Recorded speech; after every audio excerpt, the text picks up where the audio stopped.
अपना भारत, पश्चिम में तो अपना भारत, उत्तर दक्षिण दशो दिशा में गूंज रहा है अपना भारत। परमादरणीय निर्णायक मंडल एवं इस सभागृह में विराजमान असंख्य ऊर्जा से ऊर्जान्वित हमारे युवा साथियों, बीते वर्षों में भारत ने अभूतपूर्व प्रगति की, कई ऐसे उद्देश्यों को पूर्ण किया जो दुनिया के किसी समृद्धशाली राष्ट्र के लिए असंभव था।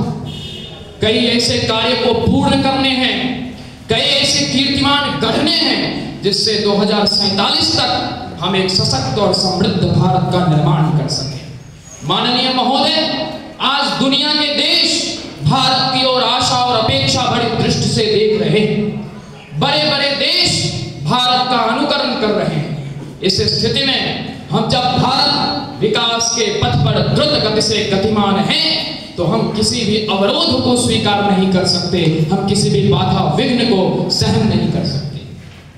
आज के हमारे वक्तव्य का विषय एक राष्ट्र एक चुनाव पर केंद्रित है।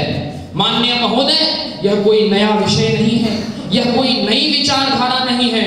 1952 से लेकर के 67 तक देश में एक साथ चुनाव हुआ करता था। विभिन्न राज्य मंडलों, विधान मंडलों के असमय भंग हो जाने के कारण इसकी प्रक्रिया बाधित हो गई और देश में अलग अलग चुनाव होने लगे, जिसका खामियाजा संपूर्ण राष्ट्र को भुगतना पड़ा।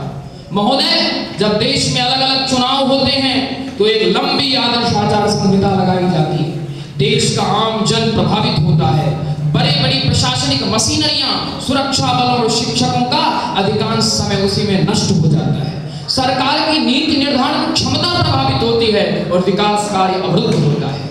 महोदय, 14 के लोकसभा चुनाव में देश का 5000 करोड़ रुपए खर्च हुआ। 2019 के लोकसभा चुनाव में रिकॉर्ड 55,000 करोड़ रुपए की खर्च हुई। इस प्रकार देश की सरकारी संपत्ति पर भी प्रतिकूल प्रभाव पड़ा। यदि एक साथ चुनाव होते हैं तो देश की कई समस्याएं स्वतः समाप्त हो जाएगी। देश की सरकार को और राजनीतिक दलों को चुनावी प्रक्रिया से मुक्त होकर के 2047 के भारत के निर्माण करने का भरपूर समय प्राप्त होगा। प्रसन्नता का विषय है कि माननीय प्रधानमंत्री जी की अगुवाई में कोविंद कमेटी ने 2019 में संपूर्ण भारत की सिफारिश पर 80% लोगों ने इसका भरपूर समर्थन किया और मैं पूर्ण विश्वास के साथ कहना चाहता हूं कि जब कश्मीर के बॉर्डर से लेकर के कन्याकुमारी तक के मतदाता एक साथ चुनाव प्रक्रिया में भाग लेंगे तो लोकतंत्र मजबूत होगा और एक भारत श्रेष्ठ भारत का हमारा मंत्र भी 2047 तक पूर्ण होगा। बहुत बहुत धन्यवाद। भारत माता की जय।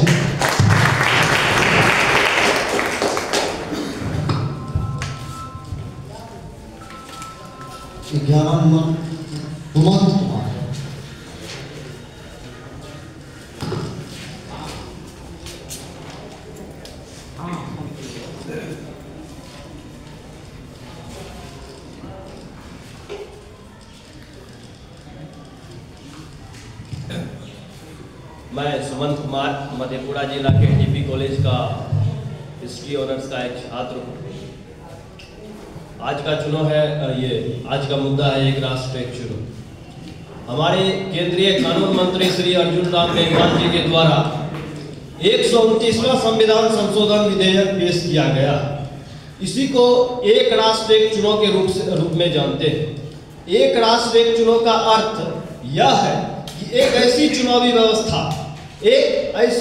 व्यवस्था जहां प्रत्येक 5 वर्षों में क्रमानुसार चुनाव हो और वो चुनाव राज्य के विधानसभाओं का चुनाव हो और लोकसभा का चुनाव। ऐसी बात नहीं है कि यह मॉडल पहली बार लाया गया है, नहीं।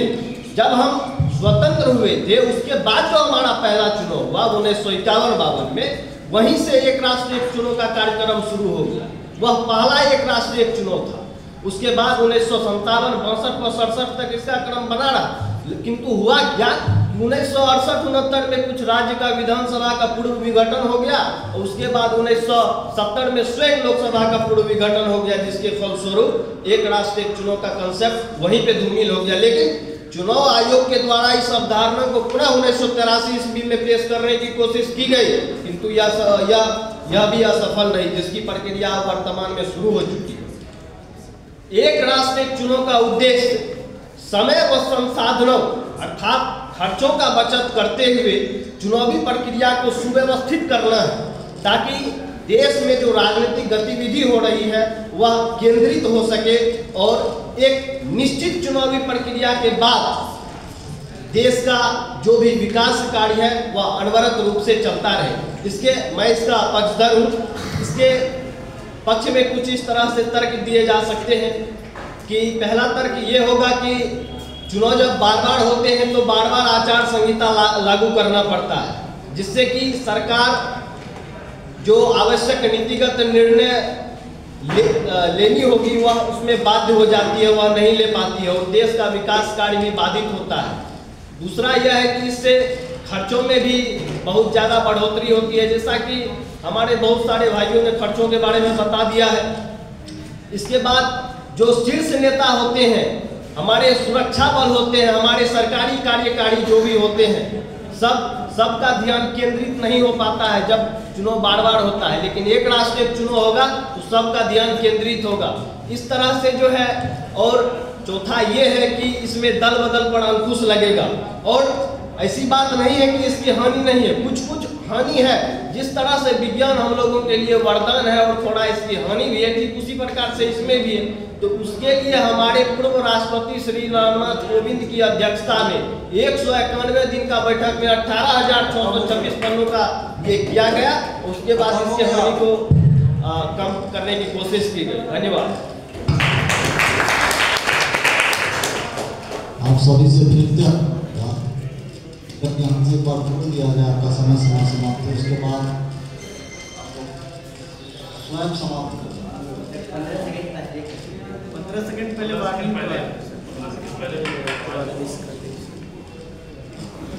इस नंबर में Sonu Kumar 21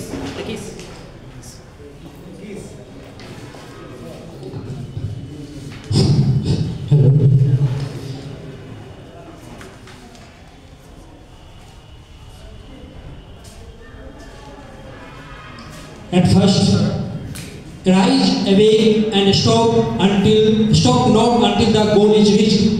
A very graceful, lovely, gorgeous good morning, everybody. Myself, Sonu Kumar, a student of Department of Education, BNMU, Madhepura. Today, in this very moment, the Youth Parliament, One Nation, One Election, paving the way for Viksit Bharat. As we know that one election means here that simultaneous election across the country. There are many challenges and many advantages here of the simultaneous elections. So, I am telling you that about what is the advantages of the simultaneous elections. My dear audiences, here so many advantages of the simultaneous elections are: number one, the cost efficiency